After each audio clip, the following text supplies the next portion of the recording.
Hello जी। अस्सलाम वालेकुम जी। हाँ जी व्यूअर, की हाल है जनाब ਤੁਹਾਡੇ? जनाब मैं ਤੁਹਾਡਾ भाई अहमद बिलाल बोदला तो ਤੁਸੀਂ ਮੇਰੇ पे यूट्यूब चैनल और फेसबुक पेज है भी भाई। हाँ जी व्यूअर, कल मैं लैके दाई आया हुआ सी पाकपतन मंडी ਦੇ ਵਿੱਚ ਤੇ ਮੈਨੂੰ ਹੋ ਗਈ ਸੀ ਸ਼ਾਮ ਤੇ ਉਹ ਦੋ ਡੇਰੀਆਂ ਲੱਗੀਆਂ ਪਈਆਂ ਕੋਲ ਮੇਰੀ ਬਾਈਕ ਵਾਲੀ ਕੋਲ ਮੰਜੀ ਰਾਤ ਨੂੰ ਫਿਰ ਇੱਥੇ ਸਟੇ ਕਰਨਾ ਪਿਆ ਤੇ ਸੁਬਹ ਸੁਬਹ ਦਾ ਟਾਈਮ ਹੈ ਮੈਂ ਕਿ ਕਿਉਂ ਨਾ ਵਲੌਗ ਦੀ ਸਟਾਰਟਿੰਗ ਕਰ ਲਈਏ, ਠੀਕ ਹੈ ਨਾ। ਤੇ ਸੁਬਹ ਸੁਬਹ ਦਾ ਮੰਜ਼ਰ ਦਿਖਾ ਲਈਏ ਤੇ ਰਾਤ ਤਾਂ ਫਿਲਹਾਲ ਸਾਰੀ ਜਾਗ ਤੇ ਕੱਢੀ ਕਿਉਂਕਿ ਉਹ ਦੋ ਡੇਰੀਆਂ ਸੀ ਤੇ ਰਾਤ ਨੂੰ ਫਿਰ ਇਹ ਹੈ ਵੀ ਆ ਵੇਖੋ ਨਾ ਜਿਵੇਂ ਉਹ ਬੇਡਾਂ ਲੱਗੀਆਂ ਫਿਰਦੀਆਂ ਸੁਬਹ ਨਾਲ ਤੇ ਰਾਤ ਨੂੰ ਇਹ ਪੱਲੇਦਾਰ ਵਗੈਰਾ ਕੋਈ ਵੀ ਹੱਥ ਮਾਰ ਲੈਂਦਾ, ਜੇਬ ਨੂੰ ਵੀ ਮਾਰ ਲੈਂਦਾ ਤੇ ਬਾਈਕ ਨੂੰ ਮਾਰ ਲਿਆ ਜਾਂ ਫਿਰ ਜਿਹੜਾ ਨਾ ਮੋਬਾਈਲ ਸ਼ਬੈਲ ਕੱਢ ਲਿਆ ਜਾਂ ਤਾਂ ਹੀ ਥੋੜ੍ਹੇ ਬਹੁਤ ਵੀ ਚਾਲ ਹੈ ਤਾਂ ਉਹਨਾਂ ਦਾ ਕੰਮ ਦਿਹਾੜੀ ਲੱਗ ਜਾਂਦੀ ਹੈ, ਠੀਕ ਹੈ ਨਾ। ਤੇ ਉਹ ਤਾਂ ਪਰ ਜਿਹੜਾ ਨਾ रात तकरीबन सारी तकरीबन एक मिनट जड़ा है ना वो भी नहीं सौ सके। अखी भी अजे तक वेखो ना हूँ लाल हो सन, बिल्कुल लाल हो सन। कल रेट से 3200 तो 3900 तक शाम ਨੂੰ ਜਦੋਂ ਮੈਂ ਆਪਣੇ ਦਾਈ ਲਿਆਂਦੇ ਸੀ ਨਾ ਉਦੋਂ ਰੇਟ ਸੀ 3200 ਤੋਂ 3900 ਤੱਕ ਤੇ ਹੁਣ ਜਿਹੜਾ ਨਾ ਅੱਜ ਨਵੀਂ ਬੋਲੀ ਨਿਕਲ ਸੀ, ਨਵਾਂ ਰੇਟ ਨਿਕਲ ਸੀ ਤੇ ਆ ਤਕਰੀਬਨ ਆ ਸਾਡੀ ਹੜਾ ਵਾਲੇ ਜਵਾਨ ਹਨ ਇੱਥੇ। ਮਤਲਬ ਇਹ ਬਾਹਰਲੀ ਮੰਡੀ ਹੈ ਪਾਕਪਤਨ ਦੀ, ਅੰਦਰਲੀ ਮੰਡੀ ਤਾਂ ਸੌੜੀ ਹੈ ਉਹਦੀ ਵਜ੍ਹਾ ਨਾਲ ਇੱਥੇ ਬਾਹਰ ਜਿਹੜਾ ਨਾ ਸਿਸਟਮ ਚਲਾਉਂਦੇ ਆ ਤੇ ਇੱਥੇ ਸਾਡੇ ਆੜਤੀਆ ਦੀ ਜਗ੍ਹਾ ਤੇ ਉਹਨੇ ਇਹ ਮੰਜੀ ਗੱਤ ਦਿੱਤੀ। ਉਹਨੇ ਆਖਿਆ ਭਾਈ ਇੱਥੇ ਸੌਣਾ ਤੇ ਇੱਥੇ ਸੌਂ ਰਹੋ, ਜੇ ਅੰਦਰ ਸੌਣਾ ਤੇ ਅੰਦਰ ਸੌਂ ਰਹੋ। ਮੈਂ ਕਿਹਾ ਚਲੋ ਹੁਣ ਇੱਥੇ ਹੀ ਸੌਂ ਚਲੀਏ। ਫਿਲਹਾਲ ਦੋ ਢੇਰੀਆਂ ਸੀ ਤੇ ਕੋਲ ਹੀ ਫਿਰ ਮੈਂ ਮੰਜੀ ਗੱਤ ਲਈ। एक ए डेरी है तो एक ए डेरी है इतने मंजी सी ते कोल बाइक भी मैं कोल ही खड़ी कर रही। मैं क्या भी यार पता को नहीं अख भी लग सकती है। अच्छा यार एक और बड़ा वाकया होने लग पाया जेडे हारवेस्टर वाले हैं वो जितों लगते हैं टैंकी भरते हैं तक आते, मतलब किसी भी दाई खड़े हो ना जितने वेंदे भी सुन जाए मालिक के नेड़े तेड़े कोई नहीं है उस को ना हारवेस्टर बेच पाते टैंकी भरते हैं अगह निकल जाते। साढ़े तकरीबन एक दो वाकये हो चुके हैं। रात को हारवेस्टर आती है तो टैंकी भरते तो सीधी अगह निकल जाती। मतलब दो तीन वाकये हो चुके हैं। मतलब तकरीबन कोई 35-40 मन का वो जुगाड़ लाते हैं दाइया का 15 9 एक दो बार वडीजे तो एक बारी तो साढ़े वो मतलब हाईब्रिड भी किसी ने वड्डे हैं हारवेस्टर ले आया भाई ध्यान नाल हारवेस्टर वाले हो तुसी अजीब गल है ਤੇ ਧਿਆਨ ਨਾਲ ਯਾਰ ਆਪਣੇ ਦਾਈਆਂ ਦਾ ਖਿਆਲ ਰੱਖੋ। ਪੱਕੇ ਹੋ ਦਾਈ ਹਾਰਵੈਸਟਰਾਂ ਵਾਲੇ ਵਾੜੇ ਤੱਕ ਲੈ ਜਾਂਦੇ। ਤਕਰੀਬਨ ਸਾਡੇ ਲਈ ਤਾਂ ਦੋ ਤਿੰਨ ਵਾਰੀਏ ਵਾਕਿਆ ਹੋ ਚੁੱਕਿਆ ਹੈ। ਤੁਸੀਂ ਵੀ ਆਦੇ ਆਦੇ ਦਾਈਆਂ ਤੇ ਨਿਗੇ ਰੱਖੋ, ਇਹ ਨਾ ਹੋਵੇ ਤੁਹਾਡੇ ਦਾਈ ਵੀ ਹਾਰਵੈਸਟਰ ਵਾੜੇ ਤੱਕ ਕਿਉਂਕਿ 35-40 ਮਣ ਦੀ ਟੈਂਕੀ ਹੁੰਦੀ ਹੈ। ਇੱਕ ਟੈਂਕੀ ਵੱਡੀ ਕੇ ਤੇ ਤੁਹਾਨੂੰ ਟੀਕਾ ਚੰਗਾ ਲੱਗ ਜਾਣਾ, ਉਹ ਵੀ ਚੰਗਾ ਭਰਿਆ ਹੋਇਆ ਟੀਕਾ ਲੱਗ ਜਾਣਾ। ਤੇ ਅਹਤਿਆਤ ਕੀਤੀ ਕਰੋ, ਮਤਲਬ ਅਹਤਿਆਤ ਕੀ ਜਿਹੜਾ ਨਾ ਧਿਆਨ ਰੱਖਿਆ ਕਰੋ, ਇਹ ਨਾ ਹੋਵੇ ਕਿ ਅਗਲੀ ਹਾਰਵੈਸਟਰ ਤੁਹਾਡੇ ਦਾਈਆਂ 'ਚ ਜਾਵੇ। हाँ जी वीवर वेलकम बैक। हाँ हूँ मूँह से धोता है, थोड़ा फ्रैश हो गया है। इतने वाशरूम वगैरह भी है तो नाल बेसन वगैरह भी लगा, पंप है, ठीक है। मैं क्या चलो पंप से चलने। पंप तो यार ये सहूलत बड़िया जबरदस्त उन्हें दी हुई हैं कि अगर थोड़ा वाशरूम या मतलब थोड़ी मस्जिद ना हो तो पंप इशू नहीं हो सकता, रजिस्टर्ड ही नहीं हो सकता पंप। फिलहाल पंप दे मतलब कोई रात को रक्शे वगैरह रेहड़ियाँ वगैरह हर कोई ठल तो वग जाता। पंप वाले की भी मेहरबानी वक्ती तौर पर चीज़ां ठल लेंदे ते मैं क्या क्यों ना पंप ते चलने। मूँह शोन धो लिया, हूँ थोड़ा हो गया फ्रैश, हूँ अखी पटी गई हैं। मंडी तुम पता भी कोई साफ जगह नहीं होती या साफ वाशरूम नहीं होंगे तां पर मैं कि चलो आयो हूँ दुध चक्कर फ्रैश फ्रुश हो गए तो हूँ चलने फिर मंडी। चल थोड़ा फोन चारी कर लीए तो नाले थोड़ा जरा नाश्ता वगैरह कर लीए। हाँ जी भी फिर सब तो अच्छी गल है कि सुबह नाल दुध पई खड़ी है वो भी पाकपतन दे अज तक रात रो तो इतनी गर्मी है, ठीक है। तो सुबह नाल दुध पई खड़ी है, यकीन कर रात मेरे पसीने पसीने आए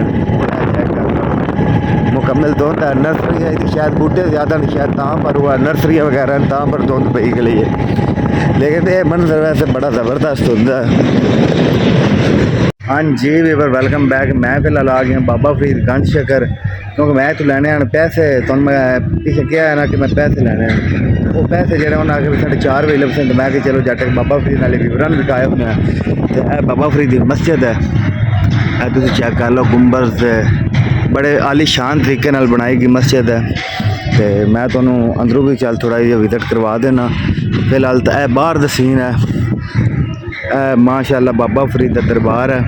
उत्थे कवाली हो रही जिंदी आवाज़ आ रही पीछे। और साबर पिया का मज़ार जो बनया हुआ है, मतलब उत्थे पैसे वगैरह उन्होंने रिहायश गाह ही है जो है, लेकिन इधर बाबा फरीद की रिहायश गाह है ओली। ठीक है, यह उतना ढकिया हैं दीवाना के घर घुर हैं। तो मैं पहले तो मस्जिद दिखाना, फिर चेक करो यह बोर्ड है मोरका 27 अक्तूबर 2011 हाजी हसन उल हक कुरैशी सूबाई वजीर। ये उन्हें हेठ दी है तो मस्जिद बनी है। तो यह वीवर मस्जिद का माशाअल्लाह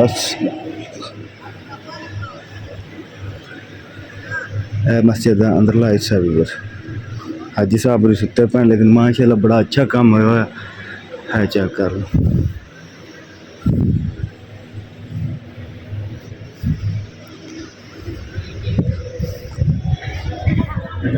मस्जिद का अंदरला हिस्सा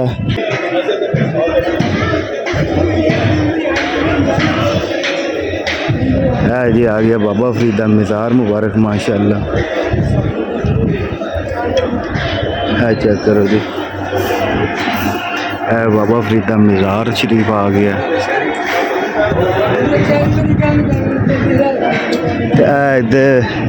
उन्होंने मतलब जेडे रिश्तेदार वगैरह हैं, पुराना मज़ार है उन्होंने।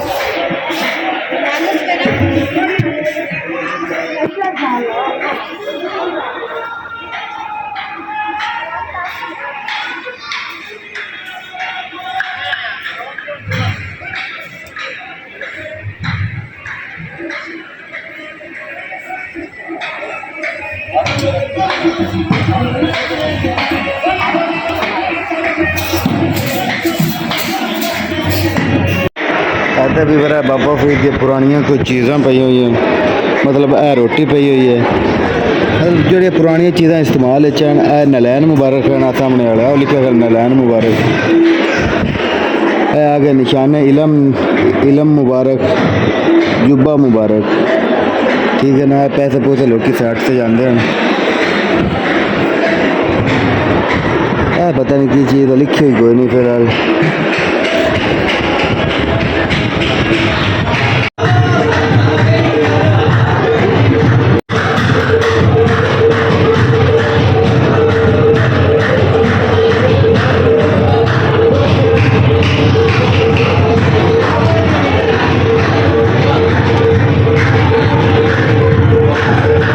हाँ जी, लंगर लुंगर खा लिया फिलहाल। अजे तो बाबा फरीद दिया तकरीबन 4 बजे को इतों निकलना, क्योंकि मेरे आड़ती 4 बजे का वादा किया है। तो 4 बजे तक फिलहाल इत्थे ही है। सामने नज़र आ रही है साबर पिया का, मतलब मज़ार नहीं कह सकते क्योंकि मज़ार साबर पिया का इंडिया के है। तो ये उन्होंने मतलब बवन की जगह कह लो या उन्होंने याद बनाया गया है मज़ार, मतलब या इतने बंद हैं। मस्जिद तो तुहानू पहले भी दिखाई है।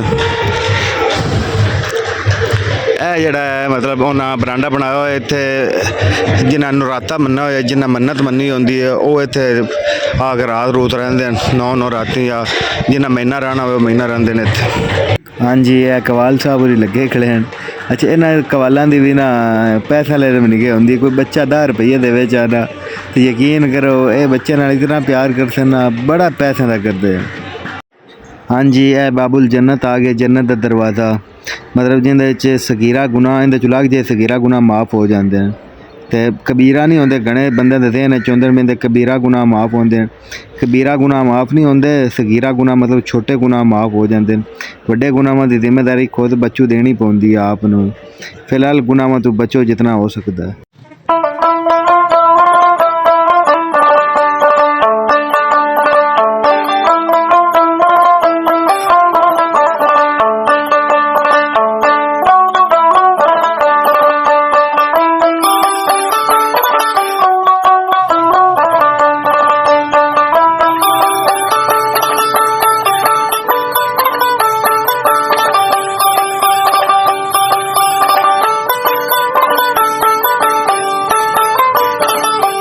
हाँ जी वीवर, वेलकम बैक जी जनाब।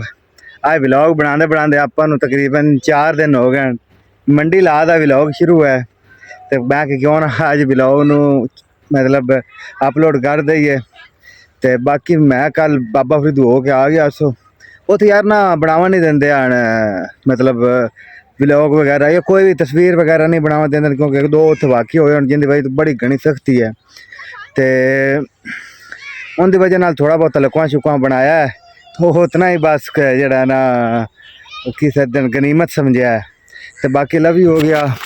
ਸਰਕਾਰ ਆ ਅਸੀਂ ਉਹ ਜਿਹੜੀ ਬਰਸੀਮ ਗੱਡੀ ਹੈ ਹੁਣ ਨਿਕਲਣੀ ਸ਼ੁਰੂ ਹੋ ਗਈ है। कैमरे शायद नज़र ना आवे लेकिन देखो निकलनी शुरू हो गई है। तो सर्दी हुण जिहड़ा ना तकरीबन रात नूं तकरीबन सर्दी वाह ही होंदी है। तो दिने हुण गर्मी भी घट गई है। हुण सूरज बिल्कुल अजे तक टाइम 5 दा सूरज लाना शुरू हो गया है। तो फिलहाल आलूआं दा सीजन ਚੱਲਿਆ ਹੋਇਆ ਹੈ। ਉਹ ਸਾਡੀ ਜਿਹੜਾ ਨਾ ਇੱਥੇ ਤਾਂ ਪਰਾਲੀ ਸਾਡੀ ਨਹੀਂ ਕਿਸੇ ਦੀ ਹੈ ਇਹ ਨਾਲ ਗਵਾੜੀਆਂ ਦੀ ਪਰਾਲੀ ਛੱਡਦੀ ਪਈ ਹੈ ਸਾਡੀ ਨਹੀਂ ਹੈ ਭਾਈ ਜੀ। ਤੇ ਬਾਕੀ ਜਨਾਬ ਆਪਣੇ ਬਾਈ ਨੂੰ ਤਾਂ ਇਜਾਜ਼ਤ। ਅੱਲਾ ਨਿਗਹਬਾਨ। खुश भी हो गए जनाब। अल्लाह हाफिज़।